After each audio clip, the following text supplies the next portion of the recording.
The year is 1211, and the world is about to witness one of the most devastating military campaigns in human history. A confederation of nomadic warriors from the steppes is about to collide with one of the wealthiest and most sophisticated empires on Earth. The Mongols are coming for the Jin dynasty, and nothing will ever be the same again. To understand what happens next, we need to go back a few decades, to a time when the man who would become Genghis Khan was just a boy named Temujin, surviving on the harsh Mongolian steppe with nothing but his wits and his family. The Mongols at this time were not a unified people. They were scattered tribes, constantly fighting each other, raiding each other's camps, stealing horses and women. They were considered barbarians by the great civilizations to their south, barely worth noticing. The Jin dynasty ruled northern China from their capital at Zhongdu, modern-day Beijing. They were Jurchens, a people who had themselves conquered this territory from the Song dynasty about a century earlier. The Jin controlled vast agricultural lands, massive walled cities, millions of subjects, and an army that numbered in the hundreds of thousands. They had iron weapons, crossbows, siege equipment, and fortifications that had been perfected over thousands of years of Chinese military engineering. They looked at the nomads to their north the way a lion looks at hyenas, as occasional nuisances to be swatted away when they became too bold. The Jin had a policy for dealing with these northern tribes. They played them against each other, supporting one faction against another, keeping the steppe peoples weak and divided. When a particular tribe grew too powerful, the Jin would sponsor their enemies, or they would launch punitive expeditions to remind the nomads who held the real power. This policy had worked for generations. There was no reason to think it would ever stop working. But then came Temujin. His early life was marked by betrayal, hardship, and loss. His father was poisoned by rivals when Temujin was only 9 years old. His family was abandoned by their own clan, left to survive alone on the steppe. He was captured and enslaved as a teenager. He watched his half-brother threaten his family's survival and made the brutal decision to kill him. Every lesson Temujin learned was written in blood and hunger. But he also learned something else. He learned that loyalty, real loyalty, was more valuable than anything. He began gathering followers, not based on clan ties or bloodlines, but based on merit and personal devotion. He promoted men who showed ability, regardless of their origins.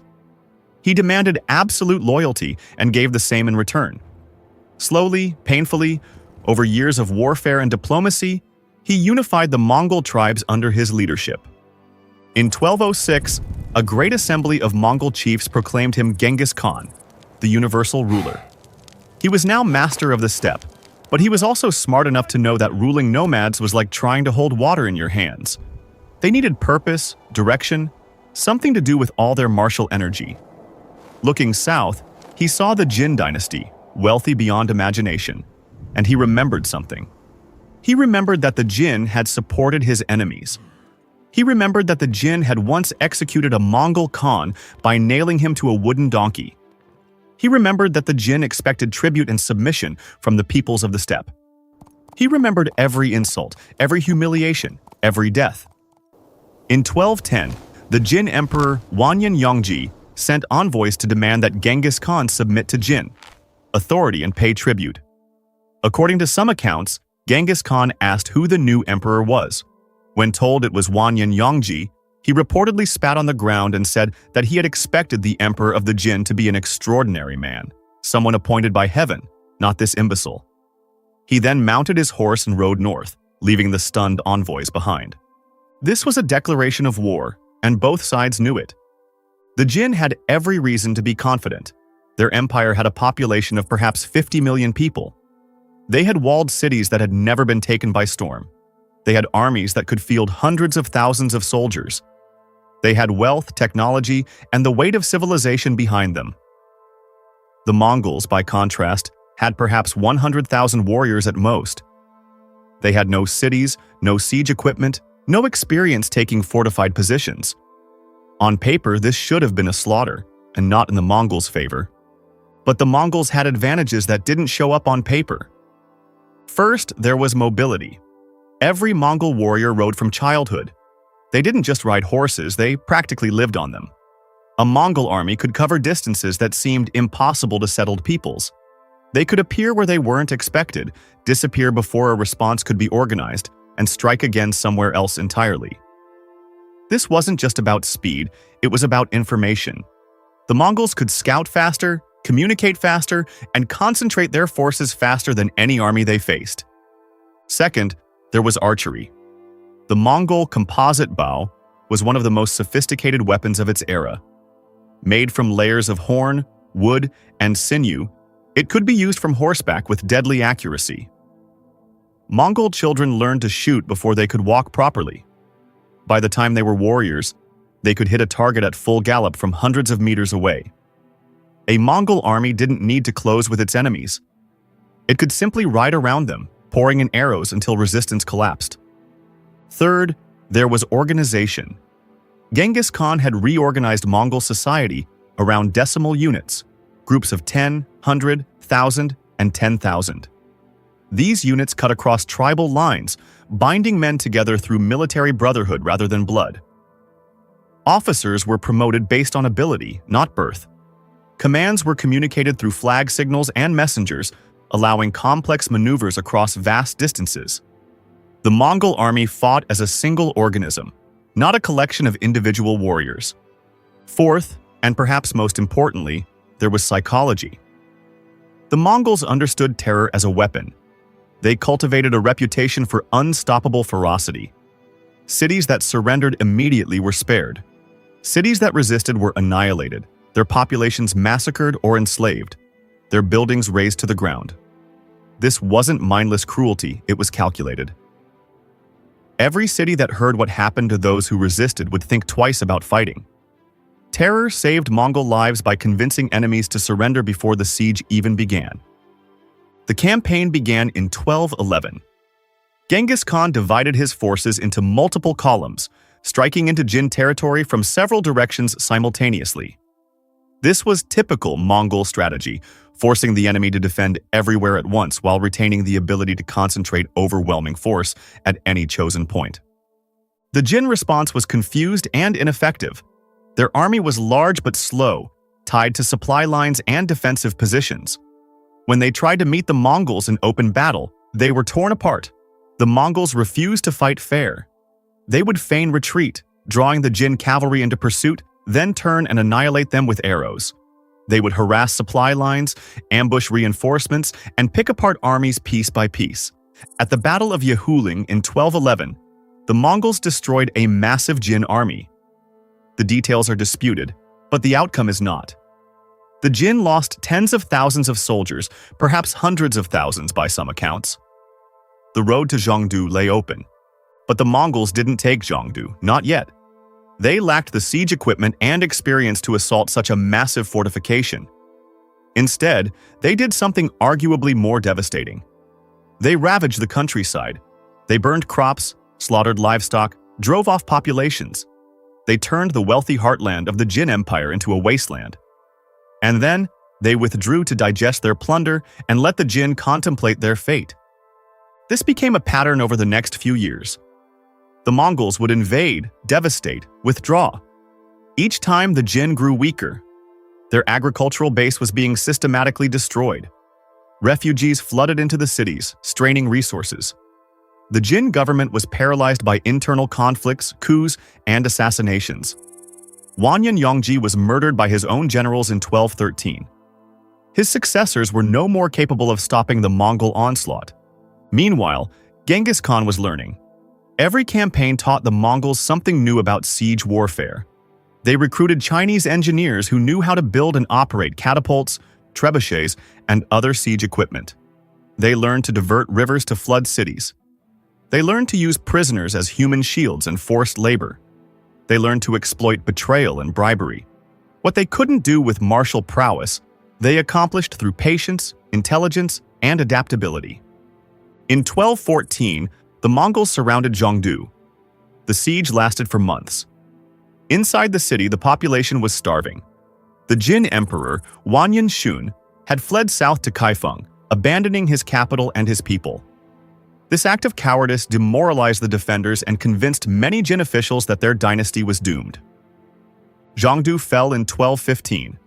The Mongols sacked the city with systematic thoroughness. Fires burned for a month.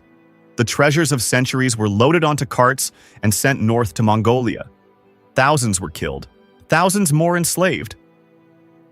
The once magnificent capital of northern China was reduced to smoking ruins. But the war was not over. The Jin still controlled significant territory to the south. They still had armies in the field. The conquest would take another 2 decades to complete. Genghis Khan didn't stay to finish the job personally. His attention was drawn westward, to the Khwarezmian Empire, where an act of commercial piracy would trigger an even more devastating campaign. He left the war against the Jin to his general Mukhali, one of his most trusted commanders. Mukhali was given a relatively small force, perhaps 20,000 Mongol cavalry, and told to conquer the rest of northern China. It seemed like an impossible task. The Jin still had millions of subjects and hundreds of thousands of soldiers. But Mukhali understood something crucial. The Jin were not facing just a military defeat. They were facing a complete collapse of their political system. All across northern China, local warlords were breaking away from Jin control.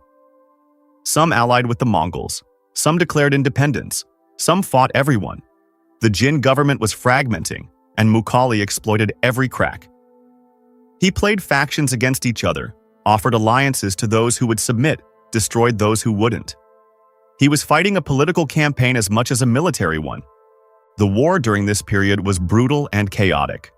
Cities changed hands multiple times. Atrocities were committed by all sides. The population of northern China plummeted as people died from war, famine, and disease. Some scholars estimate that the population dropped by half or more during this period. The numbers are staggering, even by the bloody standards of human history. Mukhali died in 1223, still fighting, never having completed his mission. But he had broken the back of Jin resistance. The dynasty was now confined to a shrinking territory around their southern capital of Kaifeng. They were surrounded by enemies, running low on resources and had no realistic hope of recovery. Genghis Khan himself died in 1227, probably from injuries sustained in a fall from his horse during a campaign against the Tangut kingdom. The man who had risen from abandoned child to ruler of the largest contiguous land empire in history was gone. But his empire continued, guided by his sons and grandsons, following the plans he had laid. His son Ogodei became the new Great Khan in 1229. Ogodei was in many ways different from his father, more interested in drinking and pleasure than constant warfare. But he was also determined to complete his father's conquests.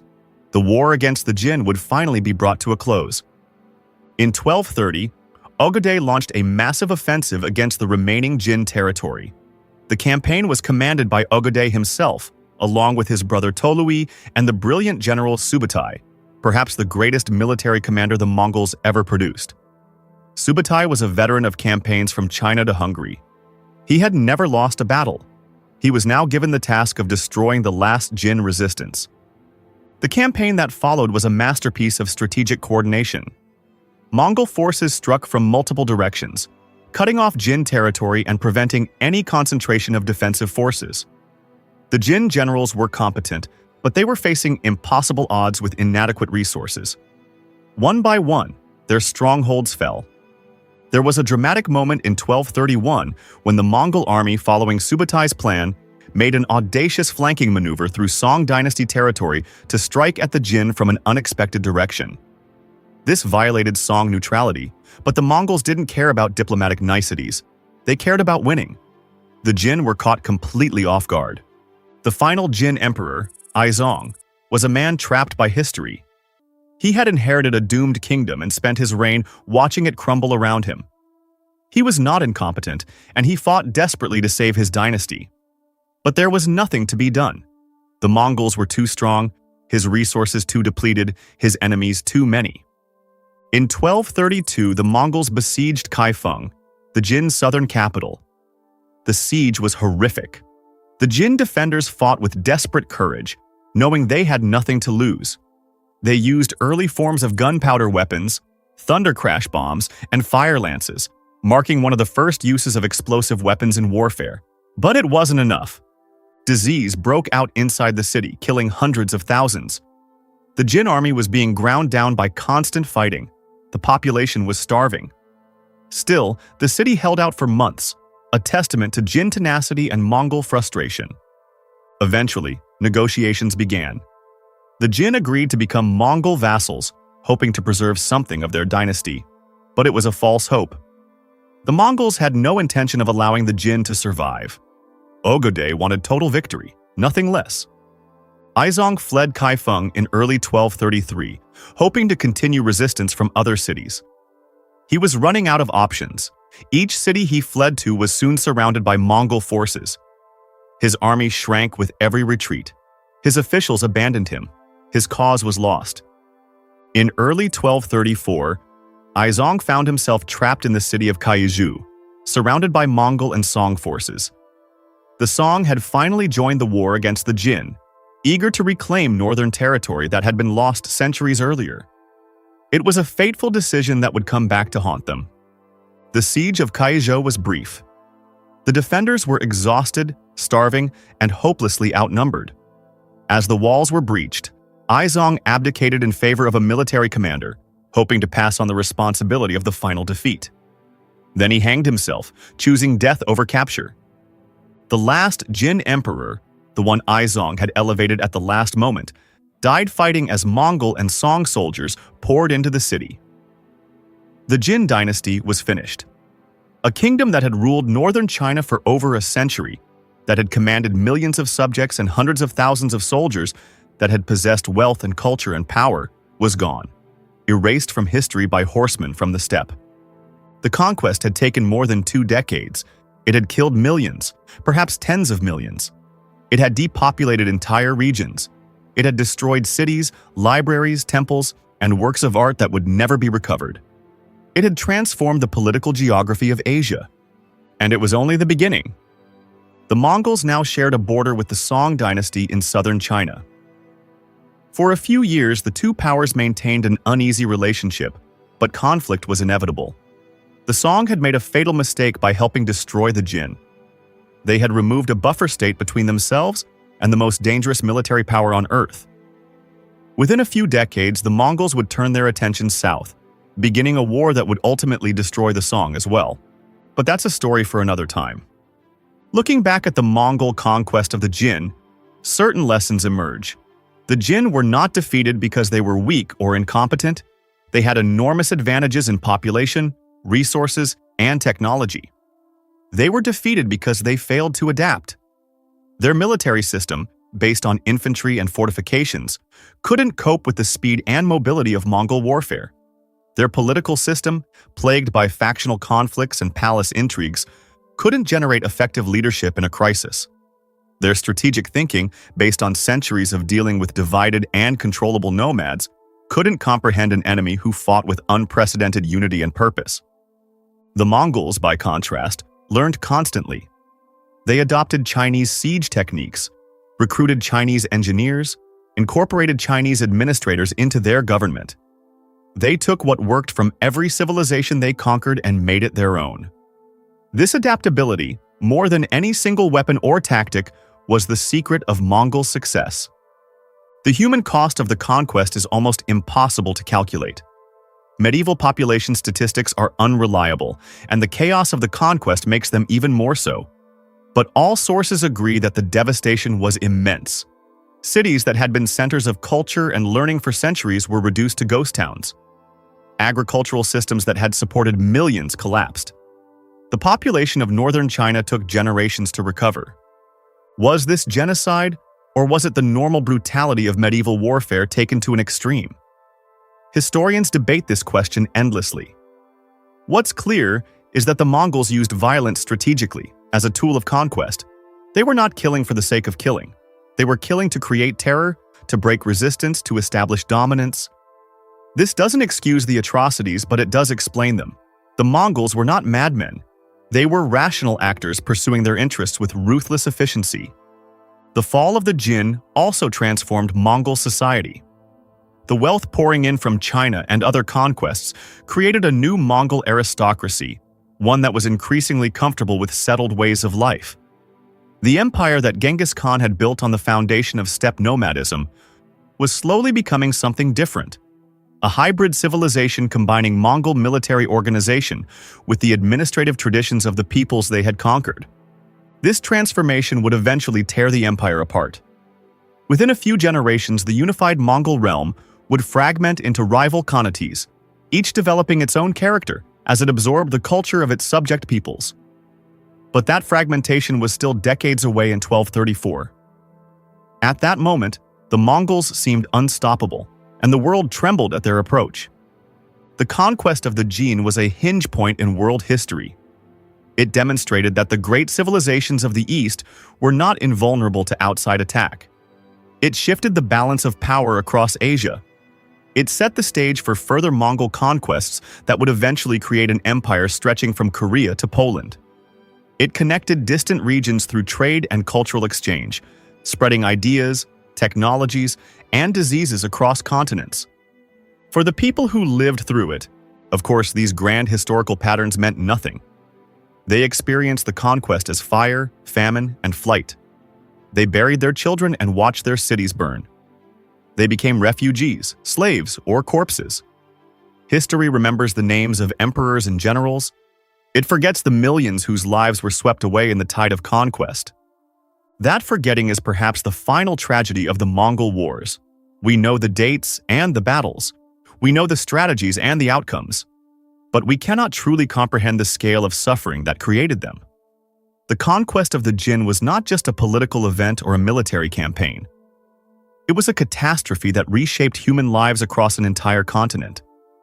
And in understanding that, we understand something important about the nature of history itself, that it is written in blood as much as ink, and that behind every great event lie countless stories of ordinary people caught up in forces beyond their control. The Mongols came from the steppe with nothing but their horses and their bows. They left northern China a smoking ruin and continued marching west. The Jin dynasty, for all its wealth and power, could not stop them. Nothing could stop them, not yet. The world would learn to fear the Mongol name, and the conquest of the Jin was just the first lesson.